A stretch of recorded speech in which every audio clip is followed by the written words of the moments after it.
क्या आपके साथ कभी ऐसा हुआ है कि आप किसी के साथ, अपने किसी क्लोज फ्रेंड के साथ, अपने किसी मित्र के साथ, अपने किसी साथी के साथ आपका झगड़ा हुआ हो, कोई मिसअंडरस्टैंडिंग हुई हो और आप जितना भी उसके साथ उस चीज को डिस्कस करके चीजों को रिजॉल्व करने की कोशिश कर रहे हैं, उतना ही आप उलझते चले जा रहे हैं। ऐसा कभी हुआ है? आपका किसी से झगड़ा हुआ हो, आप चाहते हो कि बात करके डिस्कस करके चीजों को रिजॉल्व किया जाए, पर आप जितनी ही बात कर रहे हैं उतनी ही चीजें बिगड़ती जा रही हैं। अब ऐसा इसलिए मैंने ये एग्जांपल इसलिए दिया बिकॉज अगेन जो एसे का टॉपिक था इस बार का, एक और एसे जो था, the muddy water best cleared by leaving it alone. हम जितना बात करने की कोशिश कर रहे हैं उतनी ही ज्यादा मिसअंडरस्टैंडिंग हो रही है, तो इससे बेहतर है कि हम बात करें ही ना, हम छोड़ दें। तो muddy water is best cleared by living it alone. क्या मतलब है? मैले पानी को अकेला छोड़ दो, उससे सबसे अच्छा साफ किया जा सकता है अगर आप अकेला छोड़ दें। तो again, as I keep repeating in all my sessions, जो बेसिक स्टार्टिंग पॉइंट होता है यूपीएससी के आंसर्स को लिखने का या एसे को लिखने का, that is about identifying the keywords. तो क्या है कीवर्ड्स यहां पे? सबसे पहले मडी वाटर। क्या होता है मडी वाटर? मडी वाटर सिर्फ मैला पानी तो है नहीं, इतना सिंपल सा ऐसे तो पूछेगा नहीं कि पानी से रिलेटेड यूपीएससी ने कुछ क्वेश्चन स्टेटमेंट दे दिया। तो मडी वाटर को अगर आपको सोचना है, ब्रेन स्टॉर्म करना है और देखना है कि मडी वाटर का मतलब क्या क्या हो सकता है। मडी वाटर का सबसे पहला मतलब हो सकता है कॉन्फ्यूजन। आप कंफ्यूज्ड हैं अपनी सिचुएशंस को लेकर के, अपनी परिस्थितियों को लेकर के, तो दैट इज मडी वाटर। आपकी परिस्थितियां ऐसी हैं कि आप चाह करके भी आप कुछ कर नहीं पा रहे, बिल्कुल कंफ्यूज्ड से हो रखे हैं, you are not able to take a decision. That is a kind of muddy water, जो यहां पे एक मतलब हो सकता है। मडी वाटर का मतलब कॉन्फ्लिक्ट हो सकता है। आप ऐसी सिचुएशन में हैं किसी के साथ, अपने जान पहचान वालों के साथ, अपने विरोधियों के साथ, you are an situation of a conflict. वो भी एक मडी वाटर हो सकता है बिकॉज अल्टीमेटली आप चाहते हैं कि उस चीज को रिजॉल्व किया जाए, वो भी एक मडी वाटर हो सकता है। और क्या हो सकता है मडी वाटर? मडी वाटर किसी भी तरीके का कैओस या डिसऑर्डर, किसी भी तरीके का कैओस या डिसऑर्डर हो सकता है। बिल्कुल स्थिति खराब है, समाज में बिल्कुल उथल पुथल मचा हुआ है, पॉलिटिक्स में उथल पुथल मचा हुआ है, भारत की प्रेजेंट फॉरेन पॉलिसी में उथल पुथल मचा हुआ है, अमेरिका से हमारे रिश्ते खराब हो रहे हैं, तो बिल्कुल डिसऑर्डर है। हम कह नहीं सकते कि हमें किस डायरेक्शन में जाना चाहिए। We can not take a confident decision कि हमने जो डिसीजन लिया ये हमारे हित में होगा। तो that is also kind of muddy water. Cleared, cleared का मतलब क्या हो सकता है? क्लियर्ड का अगर लिटरल मीनिंग देखें तो क्लियर्ड का मतलब होता है साफ करना, बट अगर इसके डायमेंशंस को आप स्ट्रेच करें तो क्लियर्ड का मतलब होता है रीस्टोर करना। रीस्टोर किस चीज में कर रहे हैं आप? Restore it to original level और रीस्टोर इट टू नॉर्मेल्सी, है कि नहीं? मडी वाटर का मतलब अगर कॉन्फ्लिक्ट है, कैओस है, कंफ्यूजन है, तो रीस्टोर करने का मतलब हो सकता है कि हम उसे नॉर्मल स्टेट में ले आए, इक्विलिब्रियम के स्टेट में ले आए। पर कैसे लेके आए? थर्ड की term is living it alone. Third की term is living it alone, तो कैसे लेकर के आए? Without disturbing it, without disturbing it. हम इसे डिस्टर्ब ना करें और हम उसे छोड़ दें स्वतंत्र रूप से, और वो अपने नेचुरल स्टेट पे आ जाएगा। We can give it time, allot time, allot time, समय दीजिए किसी चीज को ठीक होने में। वी शुड हैव पेशेंस, हमारे अंदर संयम होना चाहिए, पेशेंस होनी चाहिए। अगर हम समस्याओं से घिर चुके हैं तो हमें घबराना नहीं है, हमें पेशेंस रखना है, हमें नेचुरल प्रोसेसेस के ऊपर भरोसा रखना है। नेचुरल प्रोसेसेस के ऊपर हमें भरोसा रखना है। We should understand that certain things have no quick fix.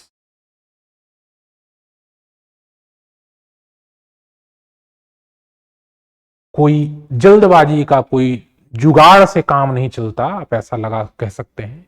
कोई क्विक फिक्स नहीं है बहुत सारी चीजों का, और ऐसी चीजों में पेशेंस, नेचुरल प्रोसेसेस के ऊपर भरोसा, समय देना,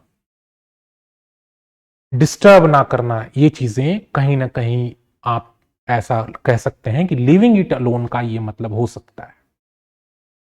जब आप इस तरीके से ब्रेनस्टॉर्म करते हैं तब आपको पता चलता है, then you understand that what is the actual demand of this essay.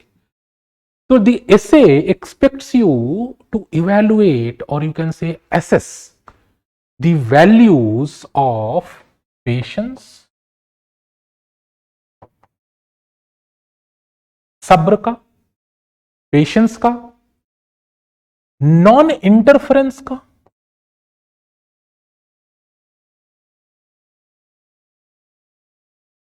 And restraint.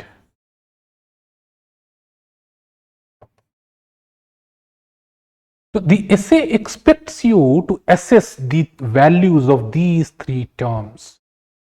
To what extent patience, non-interference, and restraint can be helpful in clearing or restoring the normalcy of muddy water, which could be the chaos, the disorder, the conflict, the confusion.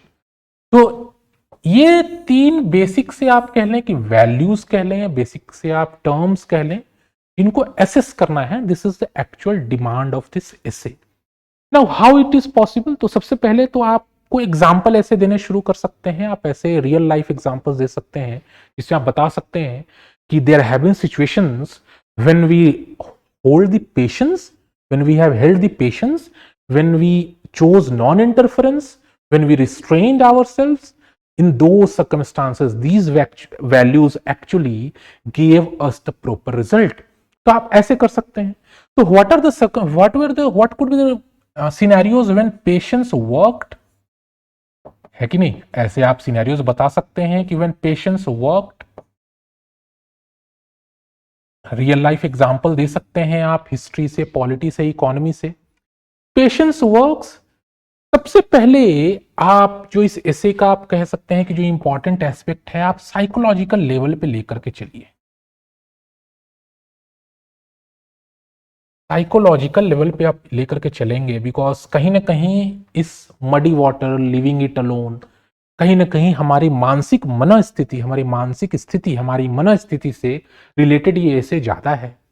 तो psychological level पे अगर आप लेकर के चलेंगे, तो जैसा हमने शुरुआत करा था इस एसे का कि आप जितना किसी से समझौता करने की, बातचीत करने की कोशिश कर रहे हैं, उतना ही आप उलझते जा रहे हैं।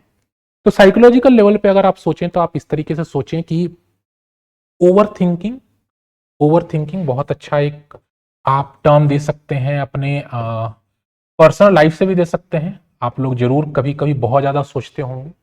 वो एक कभी हमने हाल फिलहाल में किसी सीरीज में देखा था कि भय का तो एक ही हिसाब है कि आप जितना सोचेंगे उतना ज्यादा डर लगेगा, है ना। तो जो चीज एग्जिस्ट नहीं करती, हमने इतना ओवर थिंक कर लिया, इतना ज्यादा सोचने लगे कि जो चीज एग्जिस्ट नहीं करती वो भी हमारे सामने आ गई और हम और ज्यादा डरने लगे। तो ओवर थिंकिंग साइकोलॉजिकल एस्पेक्ट में हम इतना ज्यादा सोच रहे हैं, तो अगर ऐसी सिचुएशन आए जब हम बहुत ज्यादा डर रहे हैं ओवर थिंकिंग से, उसका एक सिंपल सा सॉल्यूशन यह है कि सोचना बंद कर दो, जो होगा देखा जाएगा। इसके अलावा अगेन गांधी जी, हिस्ट्री में गांधी जी, आपको नहीं लगता ये गांधीयन नॉन वायलेंस की जो फिलॉसफी थी, that was actually driven by the value of patience and restraint. तुम हमें लाठी भी मारो फिर भी हम तुम्हारे ऊपर पलट के वार नहीं करेंगे। तुम हमें एक गाल पे मारो, हम तुम्हें दूसरा गाल दे देंगे। These are actual examples of restraint, patience, non like हम इतना सब्र रखेंगे, इतना धीरज रखेंगे, इतना धैर्य रखेंगे कि हमें फर्क ही नहीं पड़ता पर हम अपने मूल उद्देश्य से जो है कि काम एंड्योरेंस, एक टर्म आप यहां पे यूज कर सकते हैं, काम एंड्योरेंस। तो गांधीयन नॉन फिलॉसफी जो थी, दैट वाज नॉन वायलेंस की जो फिलॉसफी थी, that was also emanated from this, the value of patience and restraint. इसके अलावा अगर आप वाटर है, वाटर दिया है तो चलो भाई इकोसिस्टम और इकोलॉजी के कॉन्टेक्स्ट में भी देख लेते हैं। तो हुआ कुछ ऐसा कि जब कोविड 19 की वजह से जो लॉकडाउन लगा था और सारे इंडस्ट्रियल एक्टिविटीज जब बंद थी, तो कहा जाता है, स्टडीज में पता चला कि गंगा का पानी, गंगा नदी का पानी जो बहुत साफ हो गया, बिकॉज इंडस्ट्रियल एफ्लुएंट्स उसे मिलने बंद हो गए। तो हमने जब छोड़ दिया गंगा को, नदी को, तो उसकी पानी की शुद्धता का स्तर बहुत ज्यादा बढ़ गया। तो इकोलॉजी ये कॉन्सेप्ट यहां पे ऐसे कह सकते हैं। एक आप सोसाइटी को लेकर के फैमिली एस्पेक्ट से आप एक एग्जांपल ऐसे निकाल सकते हैं इसमें कि आप देख लें, जितने भी आजकल झगड़े होते हैं भाई भाई के बीच में, दो भाई आपस में झगड़ा कर रहे हैं, तो कहीं ना कहीं उसके पीछे एक बहुत बड़ा रीजन ये होता है कि एक भाई ने गुस्से में किसी दूसरे भाई को कुछ बोल दिया, कुछ गाली गलौज कर दिया, और इसकी वजह से पूरा संबंध बिखर जाता है। तो कहीं ना कहीं अगर किसी परिवार में या समाज के किसी दो गुट के बीच में अगर झगड़ा हो रहा हो, विवाद चल रहा हो, अगर उसमें से लोग अगर ये सोचें कि हम या ऐसा डिसीजन लें कि we should hold the patience, we should hold restraint, we should act in restrictive manner, तो कहीं ना कहीं उस झगड़ा जो है, भले ही झगड़ा वहां तक हुआ, बट वो झगड़ा आगे बढ़ेगा नहीं, विवाद आगे बढ़ेगा नहीं। तो these are like couple of 3 or 4 examples, 3 or 4 dimensions, जहां पे आप ये बता सकते थे कि किस तरीके से रिस्ट्रेंट, पेशेंस, नॉन इंटरफेरेंस, ये चीजें किस तरीके से एक्चुअली बहुत हेल्पफुल हैं अगर आप कैओस, कन्फ्लिक्ट, कंफ्यूजन को दूर करना चाहते हैं। बट अगेन, क्या हर परिस्थिति में पेशेंस काम करेगा? क्या हर परिस्थिति में रिस्ट्रेंट काम करेगा? शायद नहीं करेगा। तो what are the circumstances when you need to B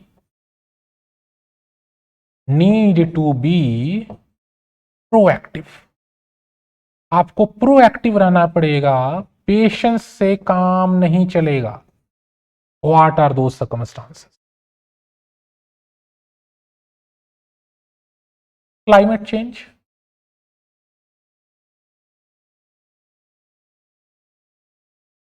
हमें पता है कि ग्लोबल वार्मिंग बढ़ रही है, हमें पता है कि क्लाइमेट चेंज हो रहा है, उसकी वजह से हमें पता है कि उसकी वजह से cloud burst, flooding, extreme weather event से सारी चीजें हो रही हैं।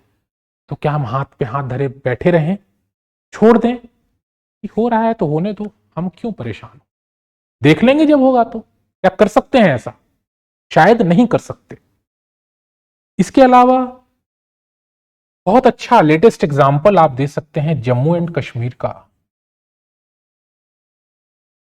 जम्मू एंड कश्मीर का जो आर्टिकल 370 वाला जो इशू था, हमारे पॉलिटिकल लीडर्स ने सिंस इंडिपेंडेंस वो मामला लटका रहा। We gave a special status, no doubt उसके अपने प्रॉज एंड कॉन्स रहे थे, स्पेशल स्टेटस देना जरूरी था किसी स्थिति में, उसके अपने प्रॉज रहे थे, उसके बेनिफिट्स थे। पर कहीं ना कहीं ये special status Jammu and Kashmir का was responsible to a very major extent. वहां जितना भी रेडिकलाइजेशन हो रहा, जितने भी एक्सट्रीमिस्ट एक्टिविटीज हो रही थी, या जितना भी टेररिस्ट एक्टिविटीज थी, उसके लिए कहीं ना कहीं स्पेशल स्टेटस भी जिम्मेवार था। जम्मू कश्मीर का मुद्दा हम सुलझा लेंगे, हम ट्रेड करेंगे, सब करेंगे, और समय के हिसाब से, समय के अनुसार उसको सुलझा लेंगे। क्या इन चीजों के बेसिस पे हमारे जम्मू एंड कश्मीर का मामला सुलझा? नहीं सुलझा। तो जम्मू एंड कश्मीर इशू का आप एग्जांपल दे सकते थे कि sometimes leaving the conflicting situations alone might not work. कभी कभी हमें रिस्क लेकर के, एग्रेसिव स्टैंस लेकर के, प्रोएक्टिवली ऐसी चीजें करनी पड़ती है so that we can achieve our objectives. इसके अलावा आप सोशल इविल्स को ले लीजिए। नो डाउट सोशल इविल्स का eradication is not possible in a flick of a second. एक झटके में किसी सोशल इविल को आप नहीं हटा सकते, पर social evils, if you want to eradicate social evils, you need to be proactive। आपको उस डायरेक्शन में काम करना पड़ेगा। क्या सती प्रथा इरेडिकेट हो जाती? क्या सती प्रथा के अगेंस्ट लेजिस्लेशन पास होता ब्रिटिश गवर्नमेंट के टाइम में, अगर राजा राममोहन राय जैसे सोशल रिफॉर्मर्स प्रोएक्टिवली उस डायरेक्शन में काम नहीं करते? क्या चाइल्ड मैरिज के अगेंस्ट एक्शन हो पाता अगर उस टाइम के सोशल रिफॉर्मर्स कुछ ना करते, हाथ पे हाथ धर के बैठे रहते? तो सोशल इविल्स भी एक ऐसी चीज है जिसे आप कह सकते हैं कि we need to be proactive.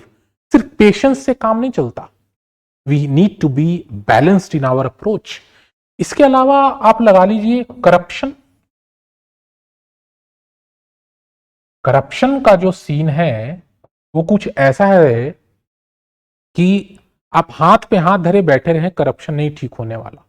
उसके लिए आपकी इन्वेस्टिगेटिंग एजेंसीज को, आपके लेजिस्लेशंस को, आपके एक्ट्स को और इवन सिटीजन्स को, आपको खुद भी बहुत ज्यादा प्रोएक्टिव होना पड़ेगा, बहुत ज्यादा डिसिसिव होना पड़ेगा, तभी जाकर के you can root out the evil of corruption. तो these were a couple of, again as I keep repeating the same thing, कि कुछ बेसिक से एग्जाम्पल्स, कुछ बेसिक से डायमेंशंस और कुछ इन डेप्थ नॉलेज, कुछ और in depth awareness about the key terms of the essay that actually help you write a good essay. अब इसको कंक्लूजन के रूप में बैलेंस करने के लिए you could have written that as we discuss the two aspects, we could have written to conclude it, to balance it, that though restraint is a very good virtue, there are circumstances when we need to be proactive. If you could have written the essay this way, पर ऐसा लिखने के लिए सबसे पहले आपको brainstorm करना पड़ेगा, आपको सोचने समझने की आपकी क्षमता विकसित होनी चाहिए, और आपको ये सारे कीवर्ड्स का जो डीकोड करने वाली जो बात है, if you can decode the keywords of the essay, then only you can write this essay. And if you could have write the essay this way, certainly you are going to get very good mark. I hope this session was useful. See you in next session. Take care. Thank you.